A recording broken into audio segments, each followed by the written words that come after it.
तो अभिभावकों की चिंता में नमस्कार। सबसे पहले आज इंडिया न्यूज मध्य प्रदेश छत्तीसगढ़ में स्वागत है आपका और मैं हूं आपके साथ है तरजीदी। तीसरी लहर में बच्चों के स्कूल खुले हुए हैं, जिसकी वजह से परिजनों की चिंता बढ़ गई है। परिजनों की मांग है कि अभी बच्चों के स्कूल ऑफलाइन ही चलाए जाएं, क्योंकि बच्चे मैच्योर नहीं हैं और स्कूल में लापरवाही करेंगे, जिसकी वजह से लगातार उनके संक्रमित होने का खतरा बना रहेगा। तीसरी लहर में बाकी देशों के साथ भारत में भी तेजी से बच्चे संक्रमित हो रहे हैं। पिछले 2 महीने में अकेले मुंबई में ही करीब 3,500 से ज्यादा बच्चे संक्रमित हुए हैं। इंदौर में भी 250 से ज्यादा बच्चे संक्रमित हुए हैं। आज की चर्चा में हम परिजनों से बात करेंगे कि स्कूल खुलने को लेकर उनकी क्या राय है। इस मुद्दे पर चर्चा करने के लिए हमारे साथ कुछ खास परिजन भी जुड़ रहे हैं, लेकिन परिजनों से बात करने से पहले आइए सुनते हैं क्या जानकारी दे रहे हैं भोपाल से इंडिया न्यूज के संवाददाता ब्रजेश जैन। कोरोना के मामले लगातार बढ़ रहे हैं। बीते 24 घंटे में 2000 से ज्यादा कोरोना पॉजिटिव केसेस मिले हैं। लेकिन सबसे ज्यादा चिंता की बात यह है कि जो स्कूल जाने वाले नन्हे मुन्ने बच्चे हैं, अब वो भी लगातार बड़ी मात्रा में संक्रमित हो रहे हैं और यही वजह है कि जो संक्रमण है वो स्कूलों तक मध्य प्रदेश के फैल चुका है। खासतौर से भोपाल की हम बात करें तो बीते 24 घंटों में जो स्कूली बच्चे हैं वो 27 बच्चे पॉजिटिव हुए हैं। और चिंता की बात यह है कि ये उस कैटेगरी में है, उस दायरे में है उम्र के, जिनको अभी तक वैक्सीन नहीं लगी है। इंदौर हो, जबलपुर हो, सागर हो, रीवा हो, सतना हो या उज्जैन हो, तमाम शहरों में अब बच्चे भी लगातार संक्रमित होने लगे हैं। यही वजह है कि मुख्यमंत्री शिवराज सिंह चौहान ने आज 3 बजे एक बार फिर से कोरोना की समीक्षा बैठक बुलाई है, जिसमें स्कूलों को लेकर भी अहम फैसला लिया जा सकता है। ऐसे में सवाल एक यही उठ रहा है, क्या कोरोना की तीसरी लहर मध्य प्रदेश में आ चुकी है, और यदि लहर आ चुकी है तो आखिर स्कूल कैसे संचालित हो रहे हैं। मुख्यमंत्री को इसमें कुछ न कुछ फैसला जरूर लेना चाहिए। कैमरा पर्सन अजय कटियार के साथ Brajesh Jain, India news, Bhopal. School खुलने को लेकर क्या कुछ कहना है परिजनों का, आइए आपको वो भी सुनवाते हैं। ऑनलाइन ही करना चाहिए। उसका कारण ये है कि किस वक्त किसको क्या हो जाता है इसका कोई वो नहीं। बच्चे तो बच्चे ही रहते हैं, वो तो एक तो कोरोना का पालन नहीं करते और डिस्टेंस जो होना चाहिए वो एक्चुअली बच्चों में मेंटेन नहीं हो पाता। इस वजह से अगर ऑनलाइन ही रहे तो कम से कम बच्चे जो है अपने घर में सुरक्षित रह सकते हैं और बल्कि माता पिता घर पे रहेंगे तो बच्चों की ज़्यादा केयर कर सकते हैं। तो अभी जो स्कूल लग रहे हैं, हम भी यही चाहते हैं कि ऑनलाइन ही हुए।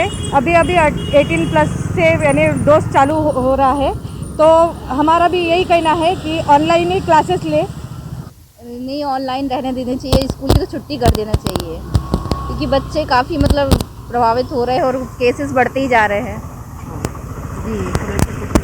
जी, ऑनलाइन पढ़ाई कर देना चाहिए। अब क्या है, वो छोटे बच्चे कहाँ फॉलो कर पाते हैं सारे इंस्ट्रक्शन, और मतलब ज़्यादा टाइम मास्क नहीं लगा सकते, सोशल डिस्टेंसिंग उनको पता नहीं होती है, तो छुट्टियां कर देना चाहिए और ऑनलाइन मतलब स्टडी कंटिन्यू रखना चाहिए। तीसरी लहर जो आई हुई है उससे नुकसान तो हो रहा है, ऐसा तो नहीं है कि बिल्कुल भी नुकसान नहीं हो रहा है। दूसरी बात यह है कि अभी जो वैक्सीनेशन हो रहा है, अभी तक बच्चों का 18 से ऊपर था और अभी कुछ दिनों से छोटे बच्चों का भी 18 से अंडर 18 का भी स्टार्ट हो गया है। तो अगर सबको वैक्सीनेट हो जाते सारे बच्चे, तो ऑनलाइन क्लास की जगह हम ऑफलाइन स्टार्ट कर सकते हैं। बट स्कूलों को बहुत अवेयर हो के बच्चों का ध्यान रख के ही स्कूल को स्टार्ट करना चाहिए। जो अभी टीकाकरण चलाया जा रहा है, उस लेवल तक के बच्चों को स्कूल में शासन की गाइडलाइन के अनुसार 50% तक आने देना चाहिए और बाकी के जो छोटी क्लास है उनको रोक देना चाहिए।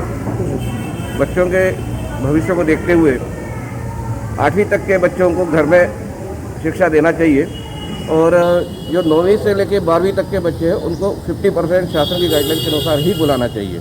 इसमें किसी भी प्रकार की कोताही ना हो। देखने में आ रहा है कि कुछ स्कूल फुल स्ट्रेंथ में स्कूल चालू कर दी है, जिसके खिलाफ कलेक्टर को कार्रवाई करना चाहिए। वो ऑनलाइन ही करना चाहिए। जिस तरह से लगातार अभिभावकों की चिंता बढ़ती जा रही है और अभिभावकों की चिंता को लेकर जिस तरीके से अब ये सोच रहे हैं, क्योंकि ऑनलाइन अगर क्लासेस चलेंगी तो बच्चे घर में रहेंगे और बच्चे अगर घर में रहेंगे तो सुरक्षित रहेंगे। लगातार ये अभिभावकों की चिंता है। इसको लेकर हम आपको लगातार बता रहे हैं, क्योंकि अभिभावक लगातार परेशान नजर आ रहे हैं और लगातार ऑफलाइन क्लासेस को लेकर। हमारे साथ खास मेहमान आज जुड़ रहे हैं, चर्चा की शुरुआत करेंगे उन्हीं लोगों के परिचय के साथ। तो मैं सबसे पहले परिचय करा देते हैं। प्रबोध पांड्या महासचिव हैं पालक महासंघ के, आपका बहुत स्वागत है इंडिया न्यूज पर। आशीष शर्मा हैं, सदस्य हैं अभिभावक एसोसिएशन के, आपका भी इंडिया न्यूज पर स्वागत है। प्रीति उपाध्याय हैं, सामाजिक कार्यकर्ता हैं, आपका भी इंडिया न्यूज पर स्वागत है। चर्चा की शुरुआत करेंगे और चर्चा की शुरुआत इस प्रीति उपाध्याय आपसे ही करूंगा, क्योंकि एक माता होते आप इसको कैसे देख रहे हैं, बच्चे आपके भी होंगे, और अगर आप एक महिला होने के नाते कैसे देखते हैं बच्चों के लिए क्या ऑनलाइन क्लासेस होना चाहिए, क्या ऑफलाइन भी अभी हम ले सकते हैं, क्या समझ में आ रहा है आपके? देखिए, अब इस बात को अगर कोई नकारना चाहता है कि तीसरी लहर नहीं है तो वो शुतुरमुर्ग बना हुआ है। पूरा पूरे प्रदेश का एक जिला आज प्रभावित है और पूरी तरह से तीसरी लहर के चपेट में है। देखिए, केंद्र सरकार पहले ये डिसीजन लेती थी, बाद में इसे डेलीगेट कर दिया गया, डिसेंट्रलाइज किया डिसीजन को कि लोकल लेवल पर डिसीजन लिया जाए बेस्ड ऑन वहां का संक्रमण दर क्या है। कुछ राज्यों ने ऐसा अपना एक फॉर्मूला बनाया कि जहां भी एक सर्टेन परसेंटेज 5%, 10% से ज्यादा जब होगा तब स्कूल वहां के बंद किए जाएंगे। पर अब की जो स्थिति है, ऑलमोस्ट सभी, पूरा देश, ऑलमोस्ट सभी डिस्ट्रिक्ट और 5% से तो ऊपर ही संक्रमण दर, बल्कि 10% से भी ऊपर जा रहा है ज्यादातर जिला। ऐसे में कोई कारण नहीं है कि स्कूल क्यों खुला रखा जाए। 15 साल से ऊपर के बच्चों का टीकाकरण अभी शुरू हुआ है, तो ये बहुत ज्यादा भी अगर हुआ है तो 30-40% से ज्यादा नहीं हुआ है अभी। तो हम मान के ये चले पूरी तरह से कि 15 तक के तो बिल्कुल ही अनवैक्सीनेटेड है बच्चे, और 15 से 18 वाले कुछ हद तक वैक्सीनेटेड है। अब कॉलेज का भी अगर बात करें तो 18+ वाले में भी पूरी तरह 100% वैक्सीनेशन नहीं है और कोरोना की लहर बहुत सिवियर है। एक बात जो बार बार हो रही है, शुरू में लोगों ने कहा कि ओमाइक्रॉन जो वेरिएंट है वो माइल्ड है। देखिए, माइल्ड है कि नहीं ये आने वाला समय ज्यादा अच्छा बताएगा, क्योंकि ज्यादातर लोग जो अभी चपेट में आए वो या तो संक्रमित हो करके उनके नेचुरल एंटीबॉडी बनी हुई है या फिर वैक्सीनेटेड है। तो ये एक वैक्सीन भी काम कर रहा है, नेचुरल जो एंटीबॉडी बनी है वो भी काम कर रहा है। पर बच्चों के केस में, और ये न्यूयॉर्क में जहां पे ज्यादा अफेक्टेड हुआ अभी तक का, न्यूयॉर्क और लंदन का डेटा बता रहा है क्लियरली कि बच्चे पीडियाट्रिक एडमिशंस हॉस्पिटल में ज्यादा हुआ है बच्चों का, पहले की तुलना में 4 गुना 6 गुना तक हुआ है। तो बच्चों के केस में रिस्क लेना एक बहुत बड़ी बेवकूफी और स्ट्रेटेजिक मिस्टेक होगी। इसलिए स्कूल को और इवन कॉलेजेस को तुरंत ऑनलाइन, और देखिए इतने साल, अब 1.5 साल हो गए, 2 साल होने को है जब से ऑनलाइन पढ़ाई की जा रही है। आज पेरेंट्स से लेकर के स्कूल भी इंफ्रास्ट्रक्चर रेडी कर लिया है, सब ट्रेन हो चुके हैं ऑनलाइन मोड में पढ़ाई को जारी रखने के लिए। तो देयर इज नो रीजन कि क्यों अभी भी ऑफलाइन के लिए इस वक्त, जिस वक्त इतना सिवियर फैला हुआ है, धीरे धीरे जब ये कम हो जाए तब वापस फिजिकल मोड में जा सकते हैं, इन पर्सन मोड में। पर फिलहाल रिमोट मोड में ऑनलाइन एजुकेशन ही होना चाहिए। ठीक है, ऑनलाइन एजुकेशन की आप पूरी सिफारिश यहाँ करते हैं, क्योंकि जो हालात हैं वो ये सही होगा कि ऑनलाइन क्लासेस हो तो बेहतर होगा। प्रबोध पांड्या जी, मैं आपके पास आऊंगा। प्रबोध जी, जिस तरह से लगातार जो आंकड़े आ रहे हैं वो डराने वाले हैं, इसमें कोई चिंता की या इसमें कोई संशय नहीं है। लगातार जो आंकड़े आ रहे हैं वो डरा रहे हैं। आप देख सकते हैं डेल्टा एक तरफ पहले से ही है और डेल्टा अभी भी बरकरार है, ऐसे में अब ओमिक्रॉन भी लगातार सता रहा है, तो बच्चों की ऑनलाइन क्लासेस ही होनी चाहिए, ये सब माता पिता कह रहे हैं। अभिभावकों की चिंता जाहिर है आप भी देख रहे होंगे। जी देखिए, हम तो लगातार ये प्रयास करते हैं कि सरकार को हम लगातार ये प्रयास करते रहे कि सरकार 1 जनवरी से ही हम कह रहे हैं कि स्कूलों को बंद कर देना चाहिए, किसी भी स्थिति में बच्चों के साथ रिस्क नहीं लेना चाहिए। लेकिन स्कूलों को, सरकार ने बच्चों को प्रयोगशाला बना लिया है। जब भी कोई समस्या आती है स्कूलों की तरफ उनका कोई ध्यान नहीं होता। आपने देखा कि अमेरिका में मात्र 1 सप्ताह में 2 लाख केस रजिस्टर किए गए हैं। ये 7 तारीख की इंफॉर्मेशन है। अगर अपने यहाँ भोपाल में अकेले कम से कम 150 केस हो गए जो नोन केसेस हैं, जो 150 केसेस नोन केसेस हैं। अगर बच्चे अकेले नहीं प्रभावित हो रहे हैं, अगर बच्चे प्रभावित होते हैं तो पूरा परिवार प्रभावित होता है। सरकार का कहना है कि अब ये जो फैटल नहीं है, इससे जान नहीं जा रही। अरे जान नहीं जाने से आदमी शारीरिक रूप से टूट रहा है, मानसिक रूप से टूट रहा है, आर्थिक रूप से टूट रहा है, तो ये मरने के बराबर नहीं है तो और क्या है? इसको किस तरह मरना माना जाता है कि आदमी चला जाए तभी जानेंगे? सरकार जो है हमेशा आप देखिए पूरे देश में आज की स्थिति में आज 1,70,000 केस निकले हैं जी। कर्नाटक में देखिए, तमिलनाडु में देखिए, राजस्थान में देखिए, दिल्ली में देखिए, कलकत्ता में देखिए, भरमार पड़ी हुई है इस बच्चों की। लेकिन सरकारों को कम से कम वहां पर ये समझ में आया और उन्होंने स्कूल बंद कर दिए। लेकिन हमारी सरकार नहीं मालूम क्या इंतजार कर रही है, किस चीज का उनको इंतजार है कि स्कूल बंद किए जाएं। हम लगातार कह रहे हैं कि आप स्कूल हाइब्रिड मोड में चालू कीजिए और जो जहां पर भोपाल, इंदौर, ग्वालियर, जबलपुर, उज्जैन जहां बहुत बड़े पैमाने पर आ रहे हैं वहां तो स्कूल टोटल बंद कर दिए जाने चाहिए और कोई 8वीं तक की जरूरत नहीं है। आप देखिए कि जो 12 से 18 तक है वो 65% बच्चे हैं जो पाए गए हैं और 18 साल का बच्चा 12वीं क्लास का बच्चा होता है। तो सभी क्लास के बच्चों का स्कूल टोटल बंद कर दिए जाने चाहिए, हाइब्रिड सिस्टम रहना चाहिए, वो भी गांव में जहां पर कोरोना की स्थिति अभी नहीं है। लेकिन जो भी शहरों की स्थितियां हैं सभी जिलों में पूरे स्कूल पूरी तरह बंद कर दिए जाने चाहिए। बिल्कुल, तो पूरी तरह स्कूल बंद किए जाने चाहिए, ये लगातार मांग उठ रही है। और जिस तरह से इंडिया न्यूज लगातार इस ऐसे मुद्दों पर डिबेट करता है, पॉलिसी मेकर उसको देखते हैं और फॉलो भी करते हैं और आगे भी इस पर काम किया जाएगा, ऐसा पूरी उम्मीद के साथ हम लगातार चर्चा कर रहे हैं। और आशीष शर्मा भी हमारे साथ हैं। आशीष, जिस तरह से लगातार अब ये मांग उठ रही है कि स्कूल पूरी तरह से बंद होने चाहिए, क्योंकि जो आंकड़े हैं वो बेहद सताने वाले हैं, बेहद परेशान करने वाले हैं और माता पिता उससे काफी हैरान हैं और इसको लेकर वो लगातार ये मांग कर रहे हैं कि अब ऑनलाइन क्लासेस ही जारी होनी चाहिए, ऑफलाइन का कोई मतलब नहीं है, कोई औचित्य नहीं है, क्योंकि लगातार चिंता में रहकर पढ़ना ये कहीं ना कहीं अब परिवार को परेशान करता है, अभिभावकों के लिए चिंता का विषय बन जाता है। तो ऐसे में आप क्या समझते हैं?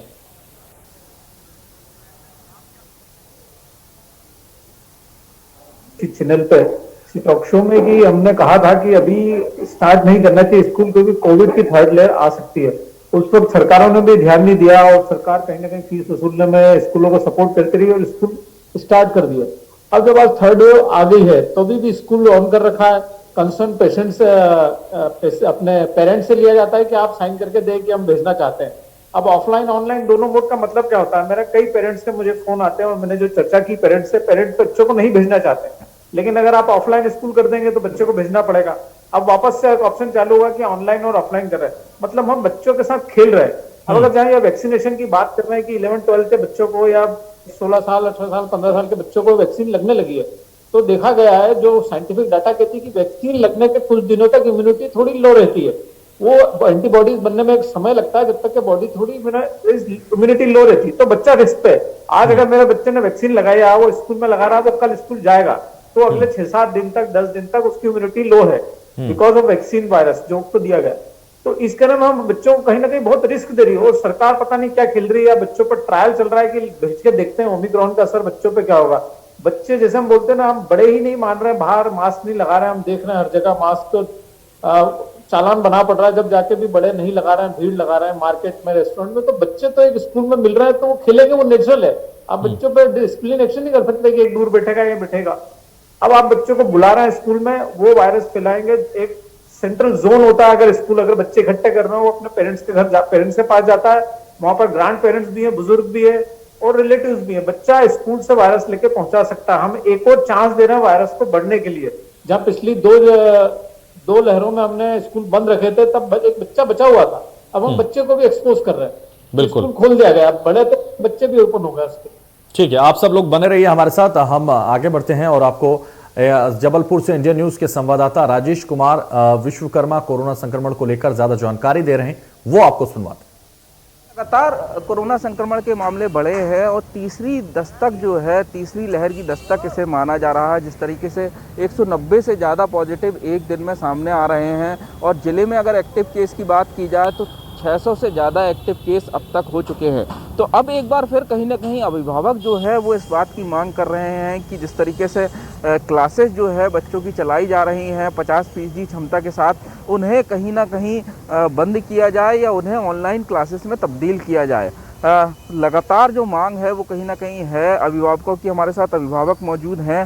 सर, क्या मांग है आप लोगों की सरकार से? देखिए, जिस तरीके से और जिस रफ्तार से कोरोना बढ़ रहा है, तो सबसे पहले ये जो बच्चे हैं इनकी सुरक्षा के लिए समस्त स्कूलों को जब तक ये तीसरी लहर ख़त्म नहीं हो जाती तब तक बंद रखना चाहिए, जिससे कि बच्चे सुरक्षित रहेंगे, क्योंकि ना उन्हें अभी वैक्सीन मिल पाई है ना किसी प्रकार की सुरक्षा उनके साथ में है। बिल्कुल, एक बात और देखने में आती है कि बच्चों में ज़्यादातर कोरोना प्रोटोकॉल का पालन कराना मुश्किल होता है। देखिए, बच्चे तो बच्चे हैं, उनको आप किसी दबाव में या उस स्थिति में लाके उनसे आप ना मास्क लगवा सकते हैं, ना हाथ को सैनिटाइज़र करा सकते हैं बार बार, ना उनको किसी के गले मिलने से रोक सकते हैं, ना उनको किसी खेल से रोक सकते हैं। वे तो बच्चे हैं, वे सब इस काम को, उन्हें क्या मालूम प्रोटोकॉल क्या होता है। बिल्कुल, कुछ और अभिभावक हमारे साथ मौजूद हैं, क्या मांग रहेगी आप लोगों की? सर, हमारी मांग तो सबसे पहले है कि स्कूल को पूरी तरीके से बंद कर देना चाहिए, क्योंकि जिस रफ्तार से कोरोना अभी बढ़ रहा है उसको देखते हुए छोटे बच्चों को बहुत रिस्क रहेगी। अपन हम स्कूल कॉलेज चालू रखते हैं तो स्कूल में कोरोना संक्रमण और गाइडलाइंस को लेकर इंडिया न्यूज के संवाददाता ने बच्चों से बातचीत की है, आइए सुनते हैं। तो मास्क नहीं पहनते आप लोग? नहीं, वो अभी अकेला होता आ रहा था तो मास्क लगाए रहते हैं। आपको पता है बेटा कितना खतरनाक हो सकता है ये मास्क ना पहनना? हाँ अंकल, बहुत है, बट अभी तो हम लोग ऐसे ही खड़े थे नॉर्मली, नहीं तो क्लास में तो हम लोग ऑल टाइम लगा के रखते हैं। जब आप यहाँ बरामदे में या बाहर खड़े होते हैं या लंच करते हैं, लंच के बाद कोई आपको रोकता टोकता है कि मास्क पहने? नहीं, हम लोग को कोई नहीं रोकता। कभी कभी अगर नहीं लगा रहते, अगर हम लोग वैसे लंच कर तुरंत लगा लेते हैं, अगर नहीं लगा के रखते तो ज़रूर टीचर लोग टोक देती है, नहीं तो वैसे हम लोग तो ऑल टाइम लगा के। आपको पता है कि 27 बच्चे जो स्कूल में पढ़ते हैं उनको कोरोना हो गए कल? यस सर, पता है। फिर भी ऐसी लापरवाही करते हैं आप लोग? जी सर, अभी निकाला था, हमने नहीं निकाला। एक चीज और, तो वापस चर्चा में लौटते हैं। सभी मेहमान हमारे साथ लगातार बने हुए हैं और मैं लगातार प्रीति उपाध्याय जी आपके पास आना चाहूंगा। जो बच्चों के रिएक्शन आए हैं, जो हमारे संवाददाताओं ने उनसे बात की है, वो साफ तौर पर बच्चों का ये कहना है कि हमें मास्क के लिए कोई नहीं टोकता। मास्क वो उतारे हुए नजर आए हैं, इससे समझ में आ सकता है वो कितने चंचल हैं और वो भोले हैं, अनमोल हैं, उनको नहीं पता। ऐसे बच्चों के साथ तो वाकई वो संक्रमित हो सकते हैं। बिल्कुल, देखिए बच्चे, बल्कि अब बहुत हम तो ये मानते कि बच्चे बहुत समझदार होते हैं। आज हमारे सभी बच्चे जो है अवेयर भी है, इसके बावजूद वो बाल मन है उनका, वो मन में चंचलता जो आपने बोली वो रहेगा और खेल कूद में बातचीत करते हुए वो भूल जाएंगे और हर वक्त फॉलो कर पाना पॉसिबल ही नहीं है। प्रोटोकॉल हम बड़े नहीं करते हैं तो बच्चे कैसे करेंगे? और आपने देखा, आपके संवाददाताओं ने इतने अभिभावकों से बात किया, एक भी अभिभावक ऐसा नहीं शायद मिला होगा जिसने बोला होगा कि स्कूल खुला रहना चाहिए। ये बताता है कि हमारे मन में डर कैसा बैठा हुआ है। बच्चों से बात करके पता चल रहा है कि बच्चे भी पूरी तरह से प्रोटोकॉल को फॉलो नहीं कर सकते हैं। तो देखिए, अब सरकार की लापरवाही और बिल्कुल, तो आपने बताया जिस तरह से बच्चे वाकई चंचल नजर आए। प्रबोध पांड्या जी, मैं आपके पास भी आना चाहूंगा और आपसे भी इसी जो तस्वीरें हमने दिखाई, जो बच्चों की बातें हमने सुनाई, उसी के बारे में जानना चाहूंगा कि बच्चे वाकई पूरी तरह से भूले हैं और भले ही वो कितने ही उनको समझा लीजिए, लेकिन जब वो मास्क नहीं लगाना तो नहीं लगाते हैं, इसका दुष्परिणाम हो सकते हैं। सर, यही तो बच्चे हैं, इसीलिए तो उनको बच्चा कहा गया है। लेकिन हमें तो ऐसा महसूस हो रहा है कि सरकार बच्चा बन गई है जी। उनको कोई समझ में ही नहीं आ रहा है कि हमें क्या करना चाहिए। सरकार तो हम सबकी पेरेंट्स है ना, वो पेरेंट्स की भी पेरेंट्स है, उनकी जिम्मेदारी तो हम लोग से भी ज्यादा है। लेकिन पता नहीं क्यों नहीं समझ में आता है, इतना देर हो गई, इतनी समस्याएं बढ़ती जा रही हैं। आप जब हमको मालूम है जब कोरोना वैक्सीन लग रही है 25 दिन तक उसका जो है आपकी इम्यूनिटी लो हो जाएगी और खतरनाक स्थिति में पहुंच जाएंगे सभी जितने भी बच्चे हैं जिनकी वैक्सीन लग रही है, वो और खतरनाक स्थिति में होंगे अभी बिल्कुल 25 दिन तक। तो क्या हमको अभी स्कूल खुले रखने चाहिए? बिल्कुल, तो कम से कम सरकार को इस चीज को बहुत ध्यान देना चाहिए और बहुत ध्यान रखना चाहिए। और मेरे ख्याल से जितने लोगों की बाइट्स हमने सुनी, जितनी महिलाओं से हमने बात की, वो साफ ये समझ में आता है कि कोई इसके पक्ष में नहीं है कि ऑफलाइन क्लासेस हो, स्कूल जाके बच्चे पढ़ाई करें। आशीष शर्मा जी, मैं आपके पास भी आना चाहूंगा। ठीक है प्रबोध पांड्या जी, से मतलब है जी। प्रबोध जी, मैं आशीष जी के पास आना चाहूंगा। आशीष जी, जिस तरह से आपने सुना कि लगातार ये मांग उठ रही है कि ऑनलाइन क्लासेस होनी चाहिए, क्योंकि बच्चे मन के सच्चे हैं और वो वाकई नहीं लगा पाएंगे मास्क, वो पूरा इसको गाइडलाइन को फॉलो नहीं कर पाएंगे क्योंकि उनसे नहीं हो पाएगा, वो काफी चंचल हैं। लगातार हम ये बात कर रहे हैं, आप क्या समझते हैं इससे? स्कूल फौरन बंद करना चाहिए, ऑनलाइन क्लासेस लगाना चाहिए, क्योंकि हम 1.5-2 साल से वैसे ही पढ़ा रहे थे और अभी देखिए सरकार निर्णय जब लेती है जब स्थितियां बिगड़ जाती है। ये एक सबसे बड़ा फेलियर है हर कोरोना में, हर लहर में सरकार का, एडमिनिस्ट्रेशन का। वो डिसीजन लेने में इतना देर लग जाता है। अभी पता नहीं वेट कर रहे हैं कि एक बार 2-4 हजार बच्चों की क्वांटिटी नंबर आ जाए पूरे एमपी में या शहर में तो हम सोचे कि स्कूल बंद करना। आप इनिशियल किसी भी मामले में इनिशियल अभी फौरन अगर डिसीजन लेते हैं तो बच्चे सुरक्षित ले लेते हैं। वो वैक्सीन लगा लेंगे, कुछ दिन वो 20-25 दिन घर में रह लेंगे तो उनकी इम्यूनिटी डेवलप हो जाएगी, एंटीबॉडी डेवलप हो जाएगी। अभी आप नहीं कंट्रोल करेंगे, अब चल रहा है उनकी एग्जाम स्टार्ट हो जाएगी। अगर कोई बच्चे को कोरोना हो जाता है तो उसका ये साल भले वो ऑनलाइन एग्जाम देना है या ऑफलाइन एग्जाम देना है वो डिस्टर्ब हो जाएगा। उसका मेंटल स्टेट फिर अगर चलिए ठीक भी हो जाता है वो कोरोना से या फैमिली, लेकिन जो साइड इफेक्ट हमने देखा है अभी भी लोग स्ट्रगल कर रहे हैं। डेथ नहीं हुई, ठीक है, डेथ रेट कम होगा, लेकिन अभी भी लोग स्ट्रगल कर रहे हैं। जो कोरोना से ठीक हो गए उनको कुछ ना कुछ साइड इफेक्ट्स आ गए, चाहे वो मेडिसिन से आए हो चाहे वो बीमारी देखे। बिल्कुल साइड इफेक्ट्स आ रहे हैं लगातार। जी बिल्कुल, तो लगातार ये मांग हमने उठाई कि अब ऑफलाइन ही क्लासेस नहीं होनी चाहिए बल्कि ऑनलाइन क्लासेस शुरू कर देनी चाहिए, स्कूल बंद कर देने चाहिए। इस चर्चा में यही सबसे अहम रहा। प्रीति जी, चर्चा में जुड़ने के लिए बहुत शुक्रिया। आशीष शर्मा जी आपका भी, प्रबोध पांड्या जी आपका भी बहुत शुक्रिया इस चर्चा में जुड़ने के लिए और तमाम जानकारी हमारे दर्शकों को देने के लिए। तो फिलहाल इस चर्चा में बस इतना ही। दीजिए मुझे इजाजत और आप देखते रहे इंडिया न्यूज मध्य प्रदेश छत्तीसगढ़।